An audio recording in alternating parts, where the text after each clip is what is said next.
American deep state మన దేశంలోని అన్ని రంగాల్లోనూ విస్తరించింది. ప్రతి రంగంలోనూ తన వ్యక్తులను మోహరించింది. జర్నలిస్టులు, యాక్టివిస్టులు, లాయర్లు, రాజకీయ నాయకులతో పాటు విద్యావేత్తల్లోనూ డీప్ స్టేట్కు చెందిన వ్యక్తులు పాతుకుపోయారు.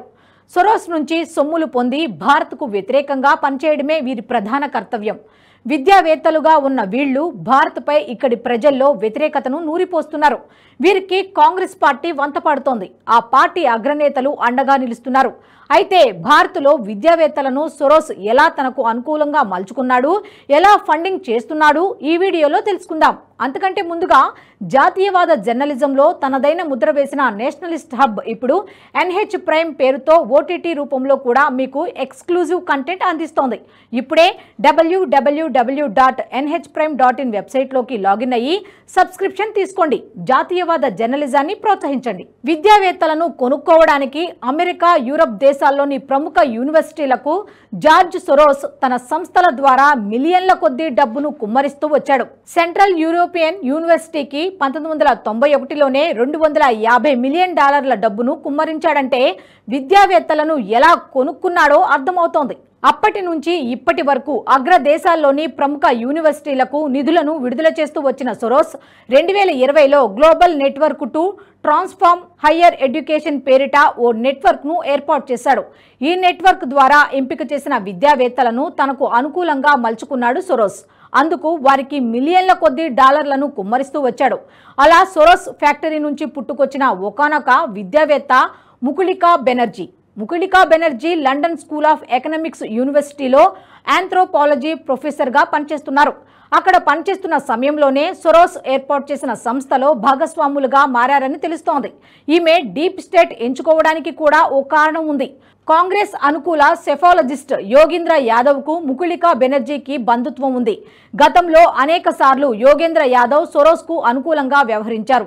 2023 ఫిబ్రవరిలో NCTV ఇంటర్వ్యూలో యోగేంద్ర యాదవ్ జార్జ్ సొరోస్కు ప్రపంచం పట్ల చాలా మంచి అవగాహన ఉందని, అతను గొప్ప ఆలోచనలు ఉన్న బిలియనియర్ అని పొగిడారు. అందువల్లే డీప్ స్టేట్ ఎంపిక చేసుకున్నట్లు తెలుస్తోంది. ఈమెకు భారీ ఎత్తున నిధులను అందజేసి దేశ ఎన్నికలను ప్రభావితం చేయడానికి వ్యూహరచన చేసింది. అందులో భాగంగానే ముకుళికా బెనర్జీ భారత్లో పలు కార్యక్రమాలను నిర్వహించారు. యోగేంద్ర యాదవ్తో కలిసి ముకుళికా బెనర్జీ నిర్వహించిన పలు కార్యక్రమాల్లో భారత ప్రజాస్వామ్యంపై అనుమానాలు రేకెత్తించడానికి ప్రయత్నాలు చేశారు. ఇద్దరూ కలిసి ది అర్జెన్సీ ఆఫ్ సెక్యులరిజం పేరిట భారతదేశంలో ప్రజాస్వామ్యం లేదని వాదించారు. ఈవీఎంలపైన ప్రజల్లో లేనిపోని అనుమానాలను రేకెత్తించారు. వీటితో పాటు జార్జ్ సొరోస్ అదానీపై యుద్ధం ప్రకటించినప్పుడు ముకుళికా బెనర్జీ విదేశీ పత్రికల్లో అనేక కథనాలను రాసుకొచ్చారు. అదానీ అవినీతికి పాల్పడ్డారనే అనుమానాలు వచ్చేలా కథనాలను ప్రచురించారు. ఇక ఇటువంటి వారిని చేరదీయడంలో రాహుల్ గాంధీది అందవేసిన చెయ్యి. గతంలో భారత్ను జోడిస్తానంటూ పాదయాత్ర చేసిన రాహుల్ గాంధీతోనూ ముకుళికా బెనర్జీ కలిసి నడిచారు. పలు కార్యక్రమాల్లో రాహుల్ గాంధీతో కలిసి పాల్గొన్నారు. ముకుళికా బెనర్జీ కేవలం భారత్లోనే కాదు, అమెరికా అధ్యక్ష ఎన్నికల్లో ట్రంప్కు వ్యతిరేకంగా కూడా పనిచేశారు. చివరికి ట్రంప్ గెలిస్తే ఆయన గెలుపుపైన అనుమానాలను రేకెత్తించేలా కథనాలను రాసుకొచ్చారు. Donald Trump's election victory shows how the US is becoming a checklist democracy పేరిట లండన్ స్కూల్ ఆఫ్ ఎకనామిక్స్ బ్లాగ్లో కథనాన్ని రాశారు. నిజానికి డీప్ స్టేట్ ప్లాన్ అంతా ప్రపంచాన్ని గుప్పెట్లో పెట్టుకోవడమే. వీటన్నిటికీ బాస్ జార్జ్ సొరోస్. సొరోస్కు ప్రజాస్వామ్యంగా ఎన్నికైన జాతీయవాద ప్రభుత్వాలంటే గిట్టవు. జాతీయవాద సిద్ధాంతాలతో ప్రభుత్వాలు ఏర్పడితే ఇతర దేశాలపై ఆధారపడకుండా సొంత నిర్ణయాలు తీసుకోగలుగుతాయి, తమ దేశ ప్రజల ఇంట్రెస్ట్లను కాపాడుతాయి. కానీ సొరోస్కు అది గిట్టదు. ప్రపంచాన్ని తన గుప్పెట్లో ఉంచుకొని ఆడించాలని భావిస్తూ ఉంటాడు. చాలా మందిలో అమెరికా ప్రయోజనాల కోసమే ఇదంతా చేస్తుందని అనుకుంటారు. కానీ డీప్ స్టేట్కు డెమోక్రాట్లు మాత్రమే మద్దతిస్తూ ఉంటారు.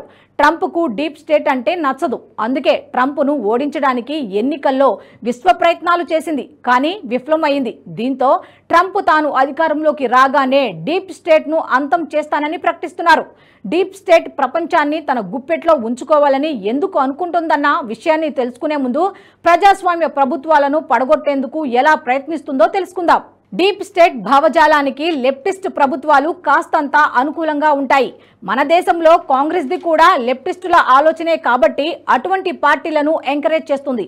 ఇదేదో కేవలం మన దేశంలోనే కాదు, ప్రపంచంలోని అన్ని దేశాల్లోనూ ఈ పని చేస్తుంది డీప్ స్టేట్.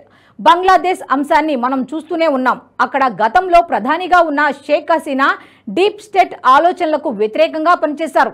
ఈశాన్య రాష్ట్రాల్లో క్రిస్టియన్ దేశాన్ని ఏర్పాటు చేయాలనే కుట్రలను అడ్డుకుంటూ వచ్చారు.